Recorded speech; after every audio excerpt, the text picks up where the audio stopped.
Assalamualaikum warahmatullahi wabarakatuh. Kami dari kelompok 12 yang beranggotakan Faradina, Lutfia, dan saya Yunita akan memaparkan hasil diskusi kami dengan materi model manajemen keuangan negara. Yang pertama ada konsep keuangan negara. Keuangan negara adalah kekayaan yang dikelola pemerintah berupa uang, barang, surat berharga, hak dan kewajiban bernilai uang, serta dana pihak ketiga dan dijamin atau dikelola oleh pemerintah dan berbagai institusi. Jadi, keuangan negara itu merupakan instrumen utama dalam mewujudkan tujuan negara, yaitu kesejahteraan rakyat. Oleh karena itu, pengelolaannya harus transparan, akuntabel, dan berorientasi pada kepentingan publik. Pengelolaan keuangan negara tidak hanya terbatas pada pengumpulan pendapatan seperti pajak, tetapi juga mencakup perencanaan anggaran, pelaksanaan, pengawasan, serta pertanggungjawaban kepada publik melalui mekanisme audit dan pelaporan. Contoh dari keuangan negara dapat dilihat dari berbagai bentuk. Yang pertama ada pendapatan negara, misalnya berasal dari pajak penghasilan atau PPh, pajak pertambahan nilai atau PPN, dan cukai yang dikelola oleh Direktorat Jenderal Pajak. Sementara itu, pengelolaan negara digunakan untuk membiayai berbagai kebutuhan pembangunan seperti pembangunan jalan, jembatan, sekolah, dan rumah sakit. Selain itu, keuangan negara juga mencakup kekayaan negara seperti gedung-gedung milik kementerian atau lembaga, cadangan devisa negara, serta saham milik negara di perusahaan BUMN seperti PT Pertamina dan PT Telkom Indonesia. Tidak hanya itu, keuangan negara juga mencakup dana pihak ketiga. Contohnya adalah dana haji yang dikelola oleh Badan Pengelola Keuangan Haji atau BPKH yang berasal dari masyarakat, namun tetap menjadi bagian dari pengelolaan keuangan oleh pemerintah. Yang selanjutnya, keuangan negara mencerminkan kegiatan pemerintah dalam bidang keuangan, yakni dalam mencari sumber-sumber dana atau penerimaan dan bagaimana dana yang diperoleh tersebut digunakan untuk mencapai tujuan-tujuan pemerintah. Jadi, keuangan negara tidak hanya soal uang yang dimiliki pemerintah, tetapi juga mencerminkan seluruh aktivitas fiskal pemerintah, mulai dari mencari uang seperti pajak pinjaman, hingga cara mengelolanya untuk membiayai pengeluaran negara seperti pembangunan pendidikan, kesehatan, dan infrastruktur. Jadi, keuangan negara itu cerminan dari bagaimana pemerintah merancang, mengelola, dan mengarahkan sumber daya keuangan untuk mencapai tujuan bernegara, seperti kesejahteraan rakyat, pertumbuhan ekonomi, dan keadilan sosial.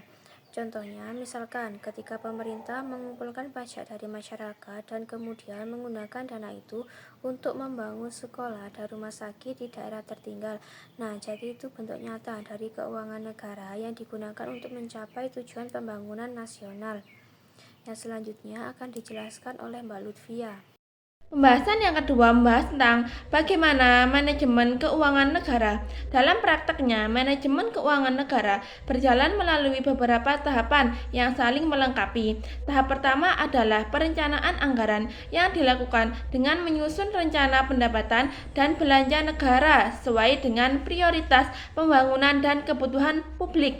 Proses perencanaan ini menentukan beberapa dana yang akan dikumpulkan dan bagaimana dana tersebut akan dialokasikan pada sektor-sektor yang dianggap penting seperti pendidikan, kesehatan, infrastruktur, dan pelayanan publik lainnya. Perencanaan merupakan fondasi utama agar pengelolaan keuangan negara tidak berjalan tanpa arah yang jelas.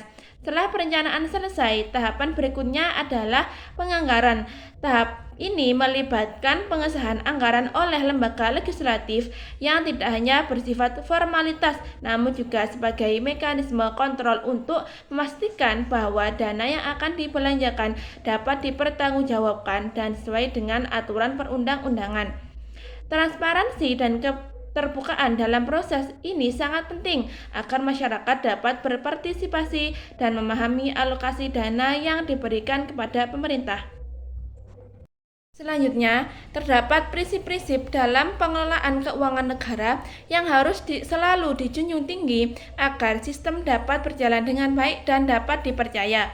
Akuntabilitas mengharuskan setiap pengelola dana bertanggung jawab atas tindakan dan keputusan yang diambil. Prinsip transparansi membuka akses informasi keuangan kepada publik sehingga penggunaan anggaran dapat diawasi. Efisiensi dan efektivitas memastikan bahwa dana yang digunakan benar-benar memberikan hasil maksimal sesuai tujuan pembangunan. Sementara kepatuhan menjamin segala tindakan tidak melanggar hukum dan regulasi yang berlaku. OECD 2015 menegaskan bahwa penerapan prinsip transparansi dan akuntabilitas merupakan syarat utama dalam membangun kepercayaan publik terhadap pengelolaan keuangan negara.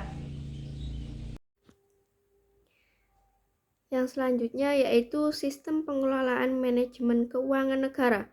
Pengelolaan manajemen keuangan negara adalah proses yang menyeluruh dan sistematis, mencakup perencanaan, pelaksanaan, pengawasan, serta pertanggungjawaban terhadap keuangan negara, guna mewujudkan tata kelola pemerintahan yang baik dan transparan. Oleh karena itu, sistem pengelolaan keuangan negara di Indonesia harus berjalan dengan prinsip-prinsip tata kelola yang baik, sejalan dengan kebutuhan pembangunan nasional dan tanggung jawab publik yang semakin besar. Pengelolaan keuangan negara menurut Undang-Undang Republik Indonesia Nomor 17 Tahun 2003. Yang pertama yaitu asas-asas umum pengelolaan keuangan negara.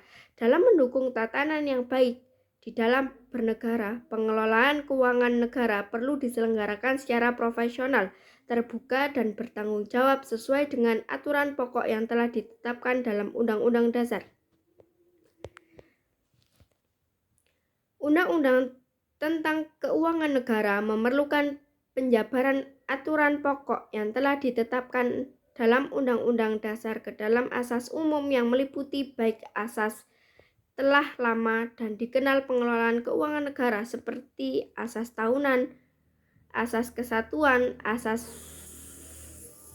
baru sebagai pencerminan best practice atau penerapan kaidah-kaidah yang baik dalam pengelolaan keuangan negara, antara lain yang pertama yaitu akuntabilitas, berorientasi pada hasil, yang kedua profesionalitas, dan ketiga keterbukaan dalam pengelolaan keuangan negara, dan terakhir pemeriksaan keuangan oleh badan pemeriksa yang bebas dan mandiri.